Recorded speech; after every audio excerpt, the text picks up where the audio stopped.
Hi DFI students, here's a quick brief video to try to address a few audio elements related to your video that you're making. It seems that many of the videos had pretty weak audio, but I don't think in some cases it has to be redone, just tweaked a little bit. I'm on my iMac. If you would go first of all to your preferences, go to the little Apple menu at the top, go to System Preferences, and look under Sound here. And let me do that one more time. System Preferences.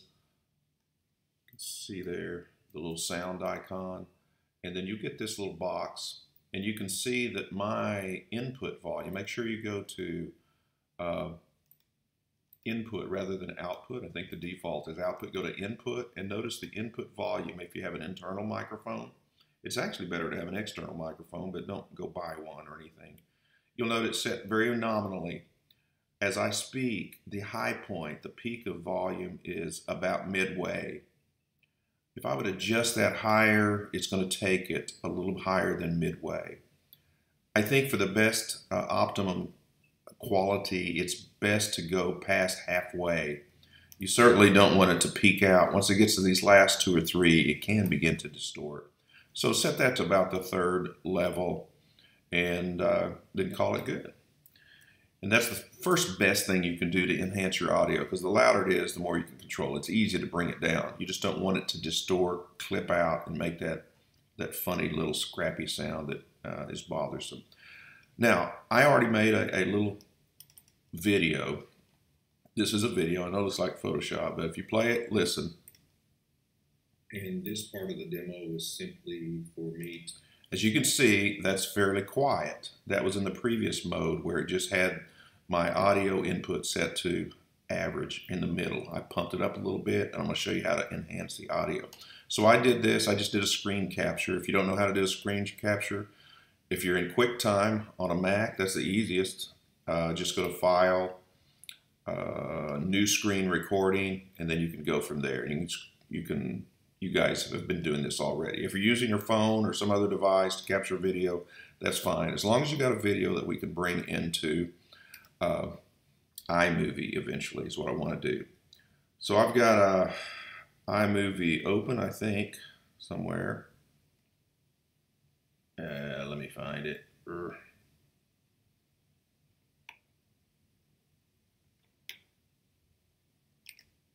Well, maybe I don't. Let me go to my applications real quick. Sorry about that.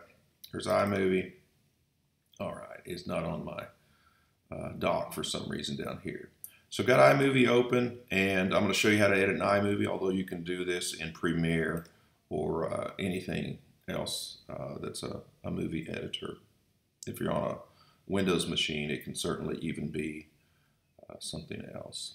I'm going to scrap all this because this is what I've already done as I was practicing. So I've got the iMovie window open. Make sure it's in the mode where you see the preview up here, and then there'll be a timeline below. I'm going to go grab my movie that I created. I'm going to drag it into the timeline and place it there. And you can see the slider up here where you can actually make it zoom in closer, bigger, or whatever. I just want to see enough of it. So go back. And I can see the video clip, and then I can see that blue beneath it. This is my audio clip. First thing I need to do is I need to detach the audio separately. So I'm going to click on this. The whole thing should be highlighted with that yellow ochre color border. I'm going to go up to the top and detach audio. Okay, modify, detach audio. This is in iMovie. There's probably similar means in Premiere. If you'll notice my audio, look at it.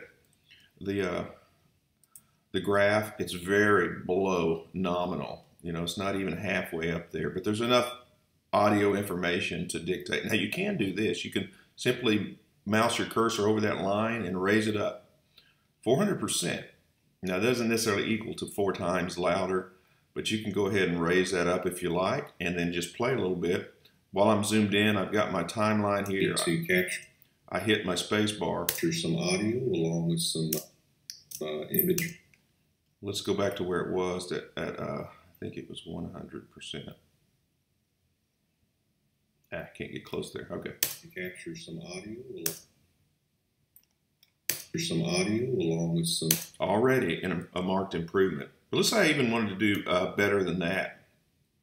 Since I've got this detached, I can click on this entire green vocal bar there, and I'm right-clicking on it. I'm going to say copy. Right-click again. I'm going to say, actually, it didn't do it for me. Well, let me do it this way. Edit, copy, edit, paste. And it pasted the exact same thing below, but it is offset. You don't want it to have craziness going on. And this part of the demo was enhance the. Yeah, that might work good on The Exorcist, but it doesn't sound good here. So what I want to do is I want to select this whole thing, slide it back over to the front end so they line up with each other, and then check it out.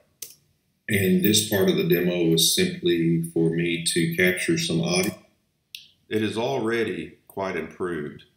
I've got this one copied as 400, and this one's 400. I tell you what I'm going to do, though. I'm going to copy them both at 100. I'm going to delete this because I'm going to go back to the 100. I want to be able to adjust both of them, if that makes sense. Edit, copy, edit, paste. Slide this back over. And then I'm going to jack them both up to 400%. And this part of the demo was simply for me to capture some. Okay, that's a quick way. Now, if there's background noise, hum, distortion, or anything, you might have to redo the audio. But the other thing that you can do in iMovie, if you'll look up close to the top, there's volume control, noise reduction, and equalizer. That's about the only two channels that really affect audio. So let me zoom back out, and you can see here it's already set to 400%. Both of these are. I can click back, and both of them set to 400. That's the maximum volume I can push out of these. Now I can keep duplicating this, copy, paste, until you have, and it's kind of like a whole choir of yourself in unison, so it will get louder by default. The other thing is this equalizer, the little bar up here, graph that looks like an equalizer. There's several modes. This is flat, just as recorded. If you want to voice enhance, you can try this. In fact, let's compare a little bit. Or otherwise editing the volume. And I'm going to go to voice enhance. Maybe this is enough to, by equalizing or otherwise editing the volume. Okay. Hello, come back here. Let me zoom back out. Let me select the audio channel, and then let's voice enhance music. You can do loudness. In the volume levels, maybe this is enough. And it pumps it up automatically a little bit more.